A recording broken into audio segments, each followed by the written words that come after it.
높이기 원해. 우릴 향한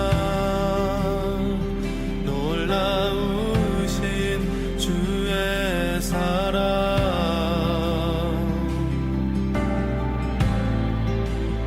우릴 향해 노래하시네.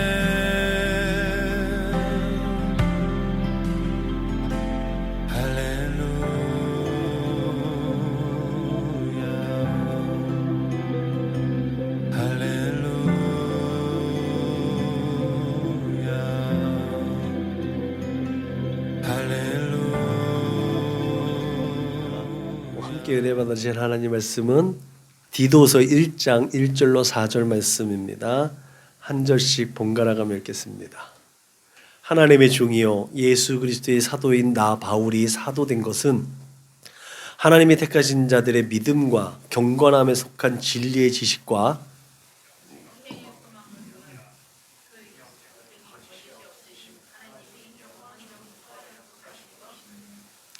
자기 때에 자기의 말씀을 전도로 나타내셨으니 이 전도는 우리 구주 하나님이 명하신 대로 내게 맡기신 것이라.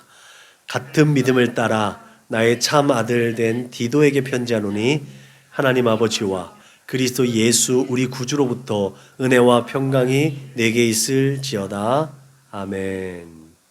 경건함에 속한 진리의 지식, 이와 같은 제목을 가지고 오늘 말씀을 전하려고 합니다. 우리에게 주어진 2023년이라는 시간이 이제 굉장히 줄어들고 있습니다. 얼마 남지 않았죠. 지난 새롭게 주어졌던 2023년의 시작에 우리가 다짐하고 꿈꾸고 계획하고 마음에 품었던 그런 소원들, 비전들을 좀 더 점검 한번 해보시고 보다 더 간절하게 사모하며 은혜의 보좌 앞으로 나아갈 수 있기를 주님의 이름으로 부탁을 드립니다. 11월이 우리가 한 해를 정리하는 기간이 되죠. 이제 어떻게 보면 한 달여 남은 거예요. 한 40일 정도 남은 것 같아요. 그 기간 동안에 우리가 작심을 해도 좋고, 우리 권사님은 작년에 추수감사절 때 제가 말씀드렸던 것처럼 매일 1,000원씩 또 이렇게 모으셔서 추수감사 예물 드리시려고 하시는 건지, 또 1천 번제를 드리시려고 하는 건지, 또 준비하고 계획하신 대로 그 마음에 품은 것들을 조금씩 표현하고 실행하고 계시는 것 같아요. 네, 그런 권사님들의 모습, 옛 우리 믿음의 선배들의 모습, 그 열심도 우리가 한번 또 너무 아날로그적이다라고 치부해 볼 것이 아니라 그런 믿음의 발걸음을 따라가고 본받을 만 하지 않을까 싶습니다. 그런 것들을 사모하면서 또 하나님의 은혜를 사모할 수 있기를 주님의 이름으로 부탁을 드립니다. 지난 몇 주 동안에 차별 없는 하나님의 의를 가진 성도가 그렇게 마주대하는 삶 속에서 거세게 도전해 오는 그런 대적들에 대해서 대처하고 어떤 곤란한 관계 속에서도 거룩하게 입맞춤으로 서로 문안할 수 있는 그런 능력, 그런 능력의 소유자가 되어야 한다는 그런 취지로 하나님의 말씀을 전해드렸습니다. 이러한 것들을 잘 정리하셔서 우리가 이제 올 한 해 정리할 때에 우리에게 얽히고 설키고 있는 문제들, 관계들, 또 우리의 마음에 또 여러 가지 답답함들을 풀어낼 수 있는 이 정리하는 기간들, 점검하는 기간들, 열매를 맺는 기간들, 추수하는 기간이 될 수 있기를 주님의 이름으로 축복합니다. 그런 교훈의 줄기에서 오늘 바울이 디도에게 보내는 편지의 인셋말에서 이 서신의 목적을 분명하게 알 수 있죠. 이 서신은 권면하고 앞으로 우리의 삶의 방향을 이제 설정해 주는 거예요. 방향을 제시한다고 보죠. 그렇다면 오늘 바울이 디도에게 말하고 있는 그 목적과는 바가 또한 우리가 이 세대에 계속해서 한 걸음 한 걸음 내딛는 이 세대 가운데 방향이 보여지는 줄로 믿으시길 주님의 이름으로 축복합니다. 그것이 지도자로서 또한 디도가 이제 한 교회의 지도자로서 세워져 나가야 하는 것들을 교훈하는 아비의 마음에 담겨져 있는 또한 사도 바울의 편지이죠. 바울은 하나님이 택하신 자들의 믿음과 경건함에 속한 진리의 지식과 영생의 소망을 위해서 사도가 되었다라고 본인이 이제 고백을 합니다. 그래서 같은 믿음을 가지고 있는 디도에게 교훈하는 거죠. 그런 사도 바울의 믿음과 사도 바울이 가지고 있었던 그 열정과 그 하나의 목표를 향해서 영적인 제자, 영적인 아들, 또 다음 세대의 지도자인 디도가 그 걸음을 같은 마음과 같은 믿음을 가지고 걸어가기를 원한다라는 바울의 마음이 담겨져 있는 것이죠. 이 같은 믿음을 따라서 우리는 하나님의 뜻을 세우고 많은 사람들을 올바른 길로 인도할 사명자들이라는 것을 또 한번 깨닫게 되는 줄로 믿습니다. 그렇게 우리의 믿음 생활이 억지로 끌려다니거나 쫓기는 것이 아니라 주어진 사명에 그렇게 불타오르는 거룩한 사명자, 그렇게 열정을 가진 사명자들로 이 세대 가운데 드러나고 표현하는, 그 믿음을 표현하는 복된 삶이 될 수 있기를 주님의 이름으로 축복합니다.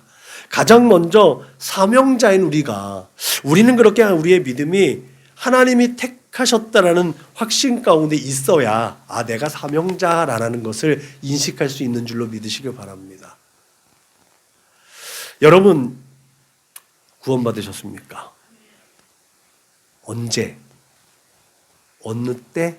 어느 순간에 구원받으셨습니까? 라는 것은 이단이 하는 말이죠. 구원파가 그렇게 한다고 그러잖아요. 그죠? 네. 그 굉장히 거룩하고 올바른 믿음이에요. 내가 예수님 만난 순간 그 구원의 확신이 있어야 되는 거예요.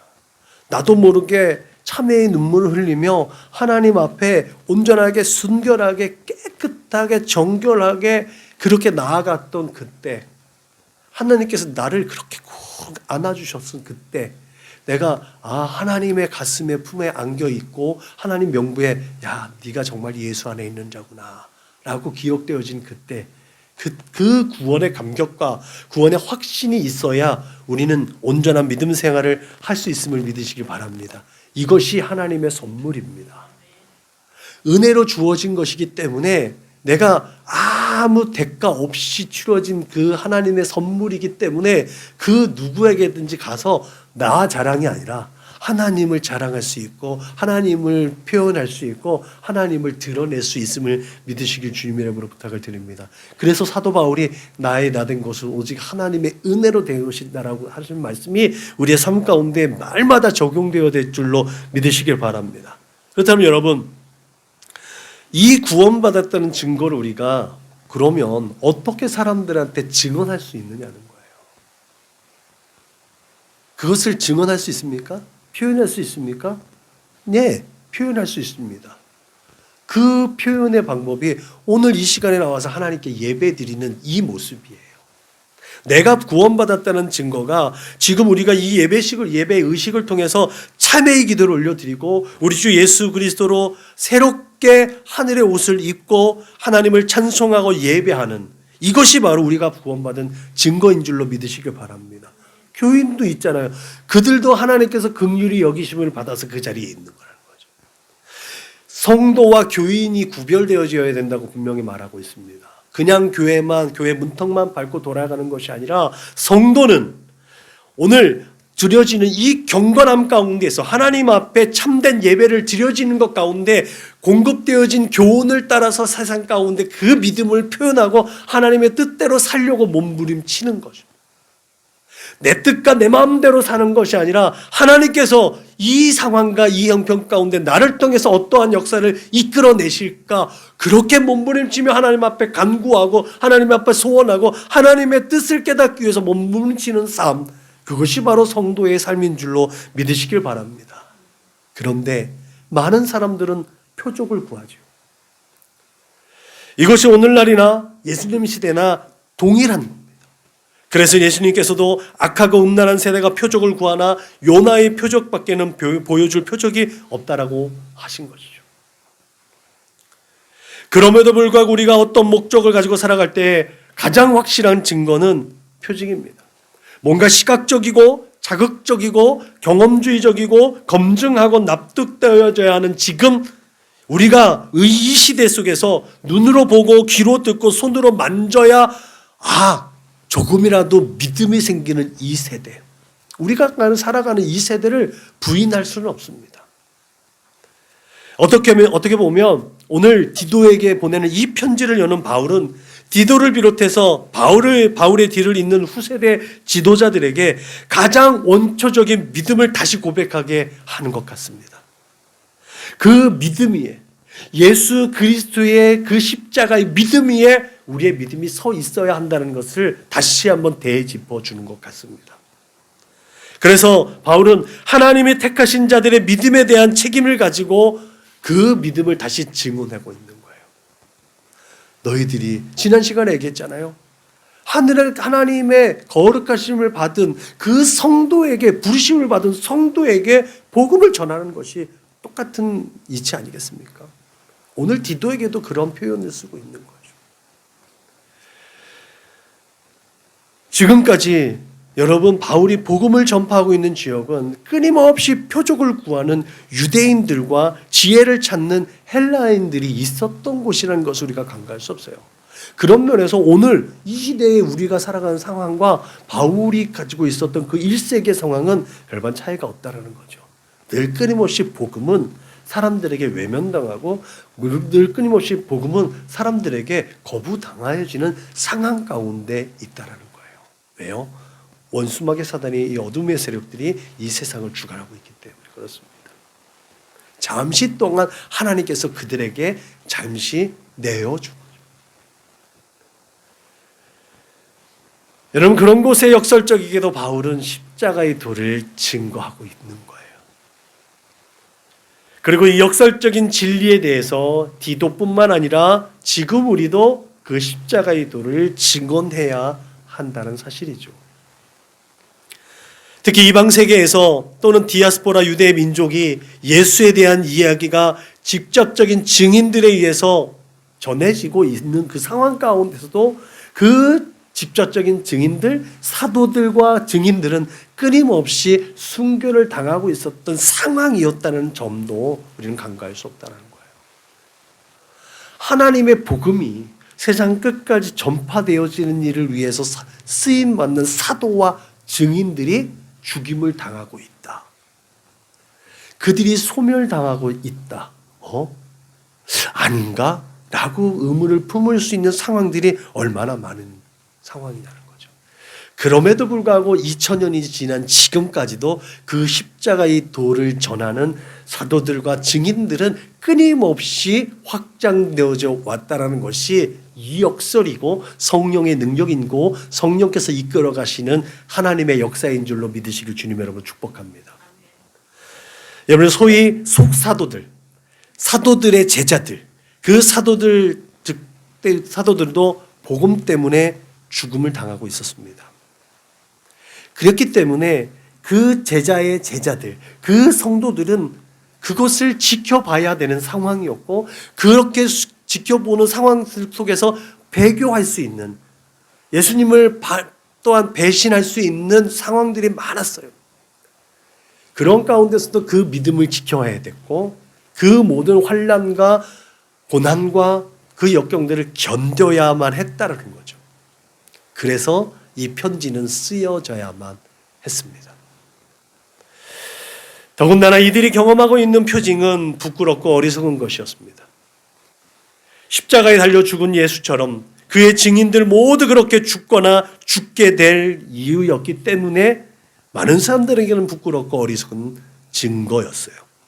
뿐만 아니라 그를 따르는 무리 또한 그렇게 죽임을 당할 수 있기 때문에 부끄러울 수 있고 어리석은 것일 수 있는 것이었어요.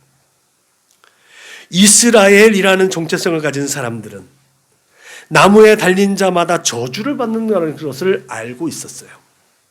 그래서 나무에 달린 예수를 전하는 것은 저주를 받은 자라는 것을 증언하고 있는 거거든요. 이게 얼마나 부끄럽고 어리석은 것이겠어요. 그리고 가장 모욕적이고 흉악하고 참혹한 십자가 형틀이라는 인식 속에 있었던 이방인 신자들에게 있어서 이 십자가 형틀에서 죽어야 한다는 것이 얼마나 끔찍한 것이고 얼마나 모욕적인 것인지, 그 당시 예수를 믿는 자들에게는 이 상황이 얼마나 힘든 결정이었는지 우리는 다시 한번 생각해 볼 필요가 있습니다. 그러나 사도들을 통한 성령의 사역은 모든 상황을 역전시키는 능력을 부여받았다는 거죠. 예수님의 공생의 사역을 재현함으로 말미암아 예수의 영으로 충만한 사도들이 전하는 예수 이야기가 계속해서 현재 진행형으로 진행되고 있다는 것도 이 성령의 역사를 반증합니다. 그렇기 때문에 성령의 역사인 사도행전은 여전히 진행 중인 것이죠. 우리를 통해서. 그래서 성령은 십자가의 도가 멸망하는 자들에게는 미련한 것이요 구원을 받는 우리에게는 하나님의 능력이 된다라고 말씀하고 있는 줄로 믿으시길 바랍니다. 바울은 이 엄청난 시험과 상황 가운데 있는 성도와 우리의 구원에 대해서 너희는 그 은혜에 의하여 믿음으로 말미암아 구원을 받았으니 이것은 너희에게서 난 것이 아니요 하나님의 선물이라 행위에서 난 것이 아니니 이는 누구든지 자랑하지 못하게 하람이라고 교훈하고 있습니다. 또한 바울은 구원의 확신에 대해서 너희는 믿음 안에 있는가 너희 자신을 시험하고 너희 자신을 확증하라. 예수 그리스도께서 너희 안에 계신 줄을 너희가 스스로 알지 못하느냐? 그렇지 않으면 너희는 버림받은 자니라. 사도 요한도 이렇게 고백합니다. 내가 하나님의 아들의 이름을 믿는 너희에게 이것을 쓰는 것은 너희로 하여금 너희에게 영생이 있음을 알게 하려 함이라. 오직 이것을 기록하면 너희로 예수께서 하나님의 아들 그리스도이심을 믿게 하려 함이요 또 너희로 믿고 그 이름을 힘입어 생명을 얻게 하려 함이라. 우리가 예수를 지금 믿고 있다면 우리는 생명이 있는 자라는 거예요. 살아있지만 생명이 없는 자들이 있다라는 것을 말하고 있어요. 그러면 우리의 믿음은 우리 자발적인 의지와 노력 이전에 하나님께서 예수 그리스도의 피값 주고 사셔서 택하셨다라는 확신이 있어야 될 줄로 믿으시길 바랍니다. 그때 이 복음을 전파할 수 있는 내가 사명자라는 것을 인식하게 되고 그것을 전할 수 있는 동기부여가 된다는 것이죠. 그러한 믿음이 세상의 거센 도전과 핍박을 이길 능력과 권세와 에너지로 부여됨을 믿으시길 주님이라 부탁을 드립니다. 내 생각과 의지와 내 가지고 있는 건강과 지혜와 물질 이걸로 될 수가 있는 게 아니에요. 확신, 구원의 확신으로 우리의 믿음이 더욱더 견고해지고 우리의 믿음이 예수 그리스도의 분량에까지 자라가게 됨을 믿으시길 주님 여러분 축복합니다. 그리고 우리는 우리를 택하신 하나님의 분명한 목적과 계획을 알고 있어야 됩니다. 그때 우리는 사명을 감당하게 됩니다. 바울은 믿음으로 낳은 참아들 디도가 자신과 같은 믿음으로 항상 거짓말쟁이고 악한 짐승이며 배만 위하는 그 게으름뱅이로 소개되어지는 그레이데인의 지역에서의 사역이 성공적으로 수행하기를 원했습니다. 정말 힘들고 어려운 사역이라는 것이 눈에 뻔히 보이는 말 아니겠습니까? 항상 거짓말쟁이들, 항상 악하고 짐승 같고 게으름뱅이 같은 그 사람들이 있는 곳에서 복음을 전해야 되는 거예요. 복음을 전했는데 그 복음을 왜곡시키고 폄하시키고 자꾸 이중적으로 그렇게 도전해오는 그런 지역이라는 거예요. 자기들의 배만 채우기 위한. 여러분, 그 성공적인 목회 사역의 열쇠는 단 하나였어요. 야, 그런 사람들에게 우리가 복음을 전할 때 효과적 복음을 전할 수 있는 방법은 다른 게 아니야. 선한 일의 모범이 되는 거야. 야, 너가 그렇게 뭘 보이려고 노력하지 마. 그렇게 너무 잘하려고 하지 마. 너가 가지고 있는 선한 양심을 가지고 모범적인 삶을 살아라. 이게 바울이 디도에게 주문한 거예요. 범사에 내 자신이 선한 일에 본을 보이며 교훈에 부패하지 아니함과 단정함과 책망할 것이 없는 바른 말을 하게 하라. 이것이 바울이 디도에게 말한 내용이에요. 이 명령을 통해서 바울은 디도에게 지도자로서의 어떤 갖추어야 할 역량, 갖추어야 할 태도 이런 것들을 다시 한번 되짚어주고 있는 것으로 보여진다는 거죠. 언뜻 보면 디도서의 주제가 선한 일이라고 해도 무방할 정도로 바울은 이 짧은 디도서 3장의 짧은 편지 안에 선한 일이라는 것을 반복해서 사용하고 있습니다. 이것은 디도가 선한 일에 대해서 무지한 것이 아니라 그가 가지고 있었던 기본적인 성향이 선한 일을 도모할 수 있는 성향의 사람이었다는 것을 또한 반증해 주기도 해요. 안 되는 사람한테 그것을 하라고 그러면 그건 진짜 욕이거든요. 그렇잖아요? 죽어라, 횡단보도로 건너라고 얘기하는데도 횡단보도를 안 건너는 사람은 횡단보도를 안 건너요. 횡단보도를 건널 수 있는 소양을 가지고 있는, 어렸을 때부터 횡단보도를 건너면서 손들면서 좌우를 살피면서 걸어가지고 있는 기초적 소양을 가지고 있는 사람들, 그 사람들은 좀 말하지 않아도 횡단보도로 건너갈 수 있어요.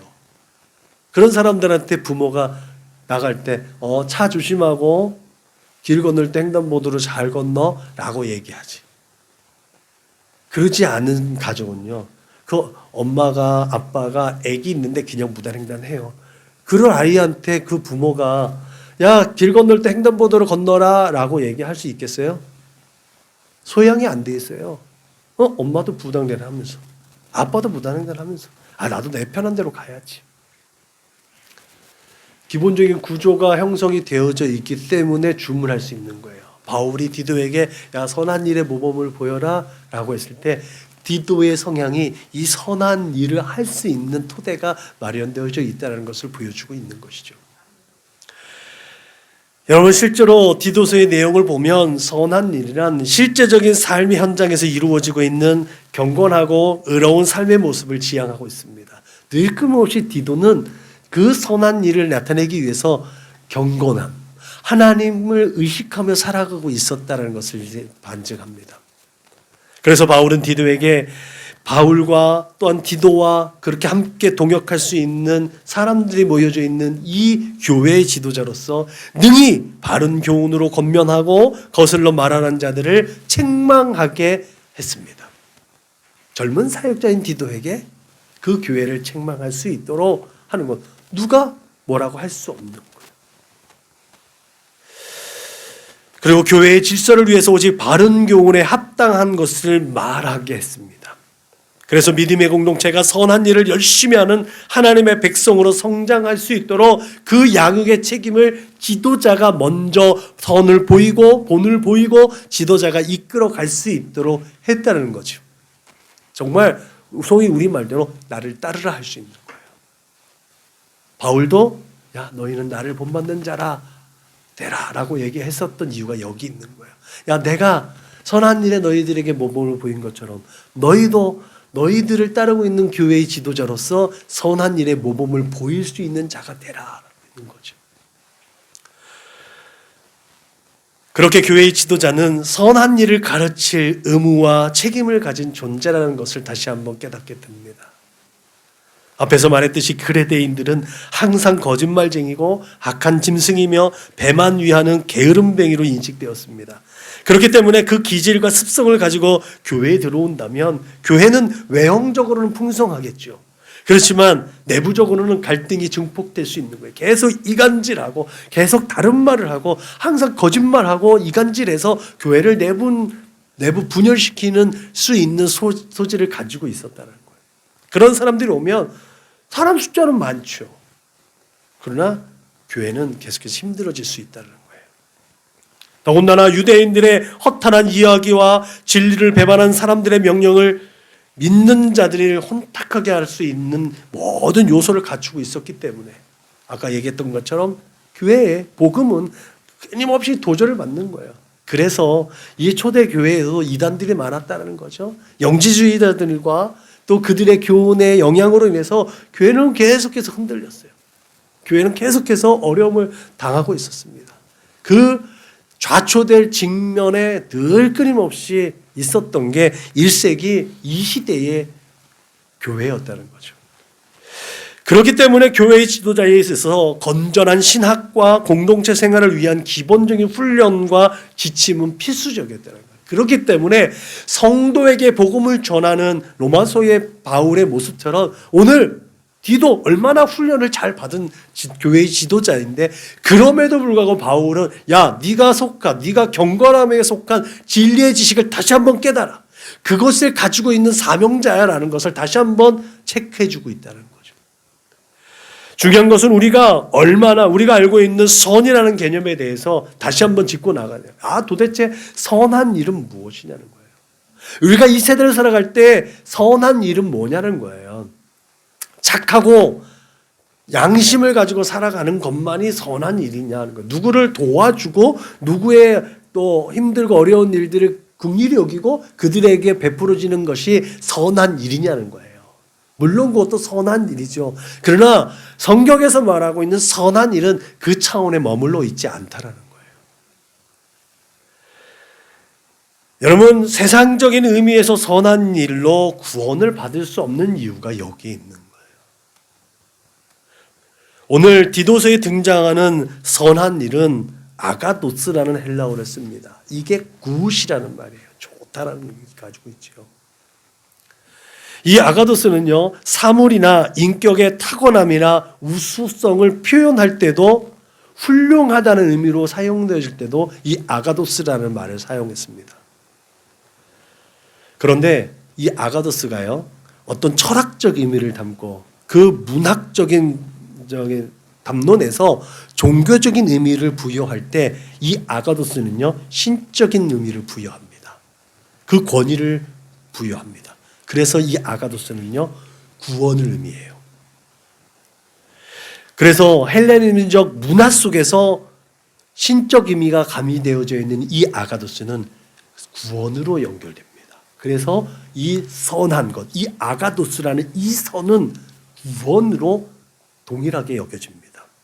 그래서 선한 것은 구원을 의미해요. 선한 일을 할 때는 그래서 구원에 이루어지는 일들이 있어야 되는 거죠. 말하자면 그레코 로만 시대에 이 아가도스는 신성이 가미된 구원을 의미했고, 구약적 의미에서 선은 오직 하나님께만 속해 있는 하나님의 권한이었기 때문에 여기에서 예수님의 음성이 들리죠. 오직 하나님 한 분 외에는 선한 이가 없다.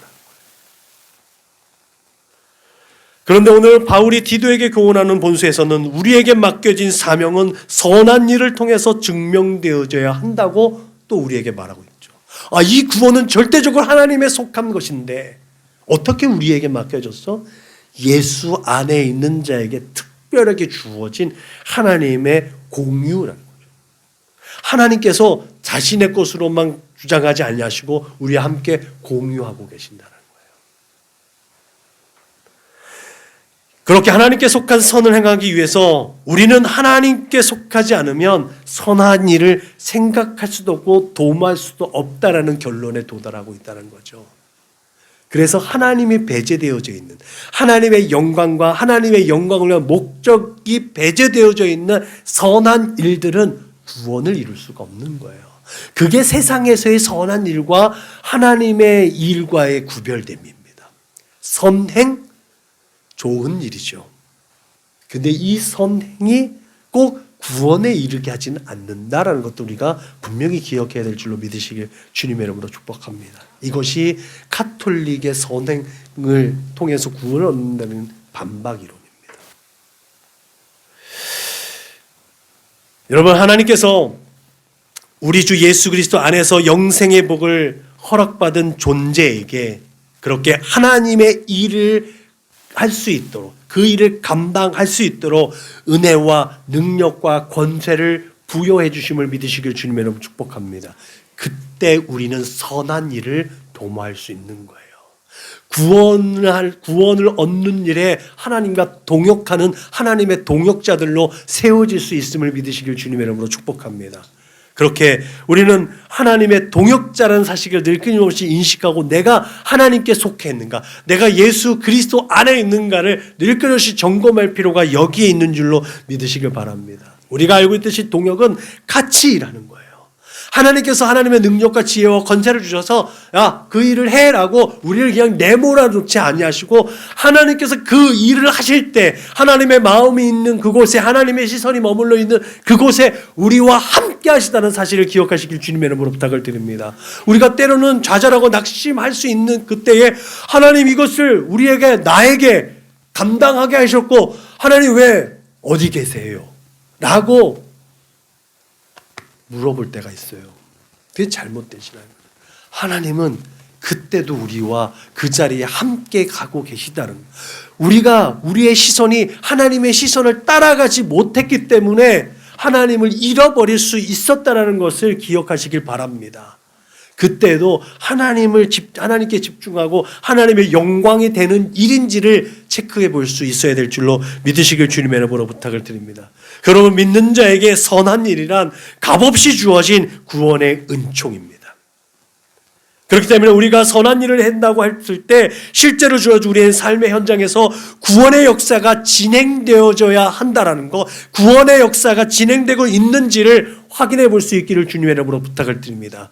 많은 사람들을 옳은 길로 인도하는 자는 하늘의 별과 같이 빈다고 복된 자들로 하나님께서 세워주신다고 말씀하셨는데 내가 이것이 하늘의 별과 같이 빛나는 존재로 하나님께 인정받는 옳은 일인지를 분별해야 해요. 이것이 내게 유익이 되는 것인지 하나님의 영광이 되는 것인지 우리는 내게 유익이 되는 것이 꼭 하나님의 영광으로 되는 것인지 착각하고 꼭 내 중심적으로 생각하고 사고하고 그렇게 표현할 때가 많다는 거예요. 근데 하나님의 나라의 것은 그렇지 않다는 거예요. 하나님의 영광을 위해서 내 것이 내어줌이 될 수 있는 것도 많다는 거예요. 그것이 예수 그리스도 아니겠습니까? 하나님의 뜻을 위해서 하나님의 영광을 위해서 하나님은 당신의 아들을 내어주셨습니다. 그것이 우리의 삶의 모든 것의 기초가 되어야 돼요. 그것이 경건에 속한 진리의 지식의 첫 번째 단추예요. 이 단추가 온전하게 끼워져 있을 때 우리는 이 세대 가운데 하나님의 거룩하신 뜻을 온전하게 수행할 수 있음을 믿으시길 주님의 이름으로 축복합니다. 그래서 행함이 없는 믿음은 그 자체가 죽은 것이라는 야고보의 교훈이 더욱더 이해가 되는 거예요. 믿음이 없이는 그 행함도 소용없는 겁니다. 아무리 좋은 일도요 하나님께서 인정하시지 않습니다. 그러므로 우리에게 선한 일을 하게 하시는 성령 하나님의 인도하심을 따라 선한 일에 모범이 되고 열정을 다할 수 있도록 힘과 지혜와 능력과 권세를 간구하시고 그 모든 일에 하나님께서 영광을 받으시라고 하나님께 영광이 되어지는 거룩한 삶이 되게 달라고 간구할 수 있기를 주님의 이름으로 축복합니다. 한 걸음 더 나아가 이 같은 하나님의 목적을 이룰 수 있도록 공급되어지는 것이 있다는 거죠. 여러분, 그것이 바로 지금까지 말씀드렸던 것처럼 믿음과 지식입니다. 믿음 따로 지식 따로가 아니라 믿음과 지식을 통해서 거짓이 없으신 하나님이 영원전부터 약속하신 영생의 소망을 얻게 하신다는 거예요. 그렇게 믿음 따로, 신학 따로, 신앙 따로가 아니라 신학과 신앙은 균형을 이루어야 된다는 거죠. 그런 의미에서 베드로가 하나님의 아름다운 덕을 선포하게 하시려고 우리가 택함을 받았다고 교훈한 것이 또한 이해가 되는 줄로 믿으시기 바랍니다. 택함을 받은 우리가 하나님의 선한 일에 대한 지식이 없이는 그 아름다운 덕을 선포할 수 없기 때문에 그렇습니다. 근데 여러분, 이렇게 택하신 자를 통해서 하나님의 목적을 이루게 하시는 하나님께서 요구하시는 조건 하나가 또 있습니다. 그것은 오늘 제목처럼 경건함에 속한 진리의 지식이라는 거죠. 그냥 지식, 그냥 믿음이 아니라 경건함. 하나님께 드려지는 예배로서의 우리의 삶 속에서의 믿음과 지식과 삶의 모습이라는 거죠. 경건이 뭐라고 그랬어요? 유세보마이라고 그랬죠. 오늘날에도 나름대로의 기준을 통해서 진리를 외치는 자들이 많이 있습니다. 그러나 하나님께서 말씀하신 이 경건은 진리의 지식이 영원한 소망을 위한 소망을 증언할 수 있는 조건이 된다는 것들을 모르는 사람이 너무나 많다는 거죠. 말씀드린 대로 경건, 유세보마이. 이 경건에 대해서 여러 차례 말씀드렸습니다. 우리가 분명하게 알고 있어야 하는 이 경고는 결코 도덕적이거나 윤리적인 외적인 표현으로 설명되지 않는다라는 거예요.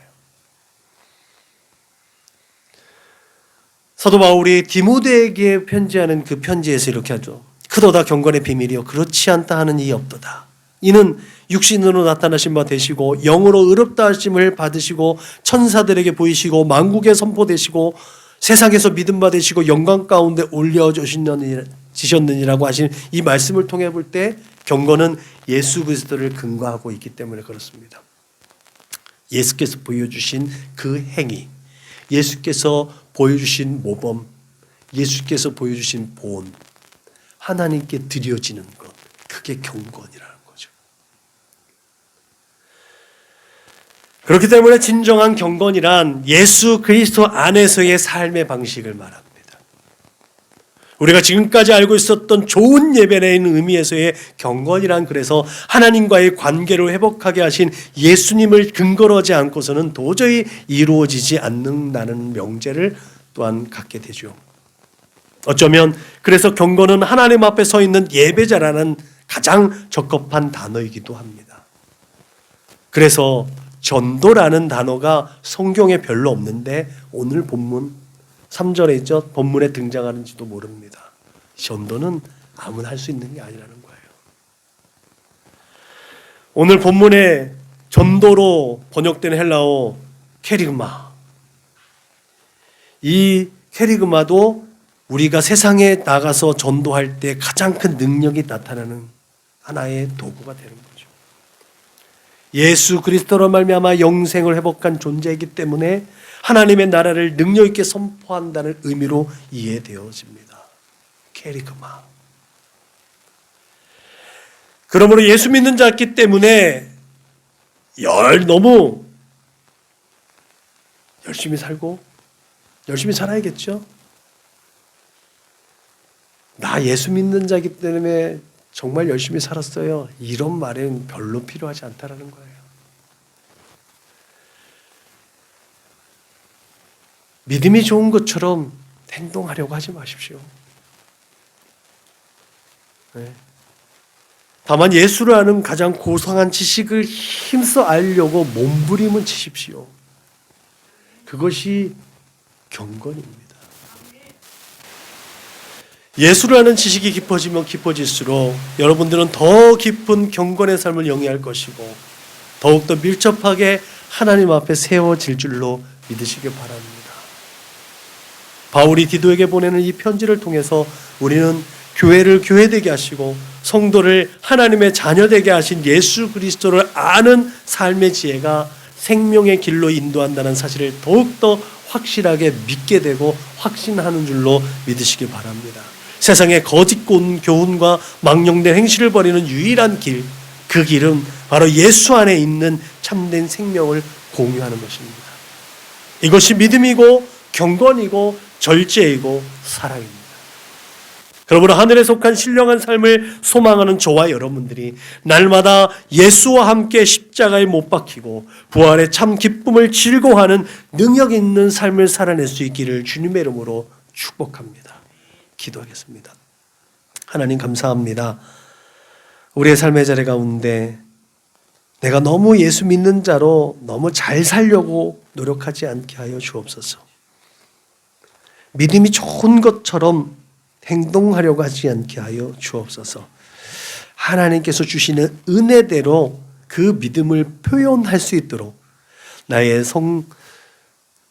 모든 행동과 나의 모든 생각과 나의 모든 표현들이 나를 드러내는 것이 아니라 하나님의 영광을 선언하고 선포하고 하나님을 증거하는 믿음의 표현들이 될 수 있도록 인도하여 주옵소서. 날마다 예수 그리스도를 아는 그 고상한 지식들이 쌓여져가는 우리들의 삶이 될 수 있도록 성령 하나님 함께하여 주옵소서. 그렇게 하나님의 선한 일들을 이루어가는 우리 믿음의 거룩한 권속들 다 될 수 있도록 주님 축복하여 주옵소서. 감사하며 걸어가신 우리 구주 예수님의 이름으로 기도드렸습니다. 아멘.